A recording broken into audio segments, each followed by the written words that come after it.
Hello, my name is Tashi Wangchuk, and I will be talking about making style of country analysis for Bhutan. Now, to run through some of the content that I'm going to present about, I'll be talking about Bhutan's economic and geopolitical context, what are some of its early histories, and how its economy was like. Then I will talk about spatial and regional economic geography of the country, what are some of its growth drivers that drive its economy today, and what are its investment environment and business climate like, and then their political and legal environment and the challenges that the Bhutanese economy are facing right now, and what are some of the future growth strategies that they can implement to kick their development process further. Now, first, Bhutan's economic and geopolitical context. Bhutan is a landlocked country sitting between India and China, two of the world's largest economies today.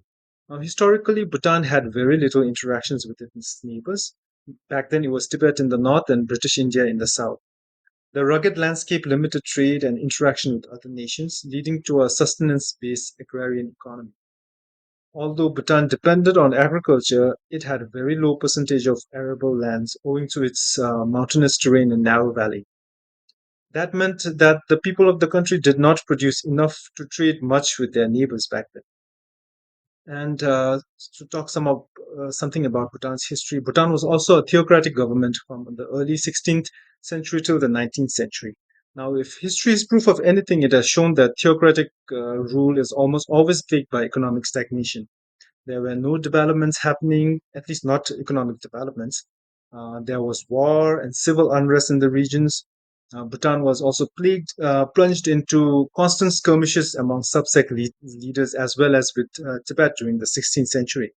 In the 17th century, Bhutan was faced with British incursions in the southern borders. There were several peace treaties with British East India Company, but they were constantly hindered with border disputes. It was only in the early 19th century when Ugandawatu ascended as the first king of Bhutan that Bhutan became politically stable and began its first step towards development. But it was the third king of Bhutan, Jimmy Doji Wachu, who is rightfully known as the father of modern Bhutan, that truly kicked off Bhutan's modernization. Next is what natural resources Bhutan has. Now, Bhutan, with its small landmass, has very limited natural resources. The most significant natural resource that the country has is its elaborate river system that provides not only fresh water and sustenance, but also abundant hydroelectric powers, which is exported mainly to India, of course.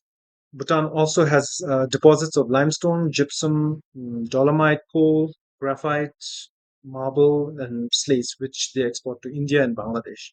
Over 70% of Bhutan is covered in forests, providing timber, medicinal plants, and biodiversity conservation, although Bhutan has yet to tap its full potential because of its sustainable development policies. Now, on to the demographics of the country. It has a population of barely 800,000. I'm sure it doesn't even have 8,000 people. Severely limited workforce and limited consumer, meaning there is limited economic productivity and industrial growth. Now, fewer consumer means lower demands for goods and services, making it harder for businesses to thrive. Skilled professionals in medicine, engineering, and technology are scarce, leading to reliance on foreign workers, especially from India. A smaller working population means lower tax collection, limiting public spending on infrastructure, healthcare, and education, which ultimately slows growth. That's the reason why Bhutan relies heavily on foreign aids for developmental projects. Now, having a small population is bad enough. The country now has many young and educated citizens migrating to countries like Canada and Australia for better opportunities, which further exacerbates its troubles. Next, gross national happiness, which Bhutan is famously known for. GNH is a more holistic and sustainable approach to development that considers non economic aspects of well being. It is based on four pillars of good governance: sustainable socio-economic development, cultural preservation, and environmental conservation. This has profound influence on the growth and development of the country, as every policy made in the government is guided by this GNH principle. Next is I will talk about the spatial and regional economic geography of Bhutan. Now, Bhutan had always had the problem of urbanization, where people migrated from the eastern region to the west to places like Thimphu, which is the capital of the country, which has the highest concentration of its citizens. Then places like Paro, which has the country's international airport, and Phuntsling, which is a hot business hub in the south bordering India. Digital gap. Although internet access is expanding in Bhutan, it remains limited in the eastern, more remote region of the country. These are the reasons why there are significant developments in the western region as opposed to the east. To address these issues, Bhutan is taking the initiative to encourage tourism in the eastern part of the country by reopening the Trans Bhutan Trail, which is a century old pilgrimage route that connects the east to the west, allowing for trekking and cultural immersion in a previously less accessible region. Now, this move is aimed at diversifying tourism beyond the well known western areas of Bhutan and helping develop the eastern region of the country. Now, connectivity and trade. Ever since China took over Tibet in 1951, Bhutan had sided with India and to this day relies on India for majority of its trade. Bhutan is a member of several trade agreements, including the South Asia's Sub-Regional Economic Cooperations Program, the Bay of Bengal Initiative for Multi-Sectoral Technical and Economic Cooperation, and the South Asia Free Trade Area. But even then, the trades are hindered by poor road and railway connectivity.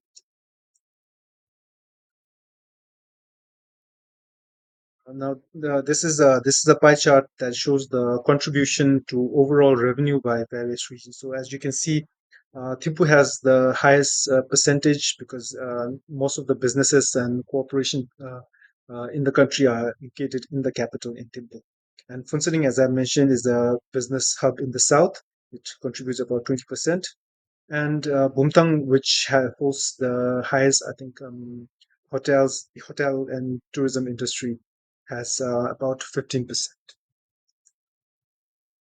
This is a clear indication of how development has been progressive in the western region of the country as opposed to in the east. Next, I will talk about what are some of the growth drivers of Bhutan. Now, hydropower. Hydropower is the backbone of Bhutan's economy. It contributes about 30% of Bhutan's GDP and accounts for 40% of total export. As you can see that these are significant figures indicating heavy reliance on hydropower. Bhutan has an installed hydropower capacity of 2,226 megawatts with plans to increase it to 10,000 megawatts with the hopes of generating significant revenue. Next growth driver is tourism. Now, Bhutan, guided by its GNH policy, follows the high value, low impact tourism policy, charging tourists a sustainable development fee of $100. It used to be $65 before COVID, and after COVID, Bhutan increased it to $200, mainly with the idea of reducing the number of tourists, since COVID was still a major concern. But it had an adverse effect on the influx of tourists, and so to boost tourism recovery, the Bhutanese government announced the reduction of the SDF to $100 per. Next, manufacturing and industrialization. Now, Bhutan's manufacturing and industrialization sector is still in its early stages due to geographic constraints, like I mentioned earlier, small domestic market, and a focus on environmental sustainability. However, the country is gradually developing its industrial base through hydropower driven industries, small and medium enterprises, and foreign investment policies. Bhutan actively encourages FDIs, foreign direct investments, in its manufacturing sector. Bhutan has made some major changes in its FDI policy, like allowing foreign investors to own higher percentage of equity in manufacturing ventures, encouraging foreign investors to invest more in the country. In 2023, Bhutan approved 12 new FDI projects totaling to Nutram 7,606 million Nutram, which is the local currency of Bhutan. Five of these were in the manufacturing sectors. Now, next, digital economy of Bhutan. Bhutan is actively advancing its digital economy and fostering innovation through strategic initiatives and policies aimed at sustainable development and economic diversification. Uh, since Bhutan has 5 year plans aligned with its 13th 5 year plan, Bhutan has introduced a comprehensive strategy focusing on enhancing ICT infrastructures, digital government services, and a dynamic private sector ecosystem. The objective is to increase the digital economy's GDP contribution to 10% by 2034, generating more jobs and attracting foreign direct investments. Now, Bhutan has also come up with the innovative idea of creating a special economic zone with the Gelfu Mindful City. The idea of it is much like the City of London, a self governing entity with a unique status designed to serve as an economic corridor linking South and Southeast Asia. Now, it aims to attract investment across various sectors, including finance, technology, healthcare, and education, while promoting extensive green spaces. If successful, this project is going to be a big game changer for a small country like Bhutan and its even smaller economy. Now, Bhutan is also investing in cryptocurrency mining, leveraging its abundant hydroelectric resources. The success and impact of that endeavor is yet to be seen. Now, this is a graph showing the size of FDI projects over the years.